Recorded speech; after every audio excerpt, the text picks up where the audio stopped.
Most men don't lose their marriages because they lack love. They lose them because they lack courage. Not the kind of courage that runs into burning buildings. The courage to have the hard conversation, to admit they're wrong, to lead spiritually when it feels awkward, to obey God when obedience costs something. Most men would never tell they're afraid. But fear has a way of disguising itself. It looks like procrastination, silence, comfort, busyness, excuses. And before long, fear becomes the invisible force making decisions for you.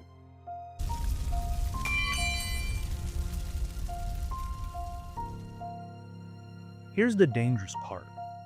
Fear rarely announces itself. It whispers. It isn't the right time. What if you fail? What if she rejects you? What if your kids think you're a hypocrite? What if you're not enough? So instead of moving forward, you stay exactly where you are. Joshua 1:9 says, "Have I not commanded you? Be strong and of good courage. Do not be afraid, nor be dismayed. For the Lord your God is with you wherever you go." Notice something. God didn't tell Joshua, "Don't worry, you won't be afraid." He commanded him to be courageous, because courage isn't the absence of fear. It's obedience in spite of it. Most men think courage is a personality trait. The Bible treats it like a decision.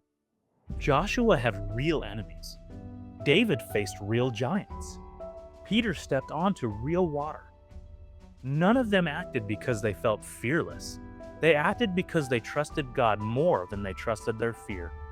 And that's the battle every husband faces.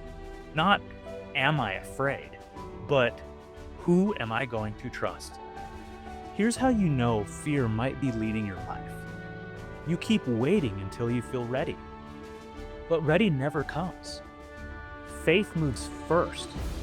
Feelings usually follow. Maybe your greatest act of courage isn't changing careers or starting a business. Maybe it's praying with your wife for the first time, starting a conversation you've avoided for months, apologizing without defending yourself, leading your family spiritually even though you don't feel qualified.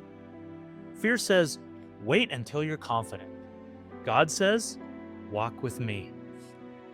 One leads to paralysis. The other leads to transformation. This week, identify one conversation, one decision, or one act of obedience that fear has been keeping you from making. Then do it.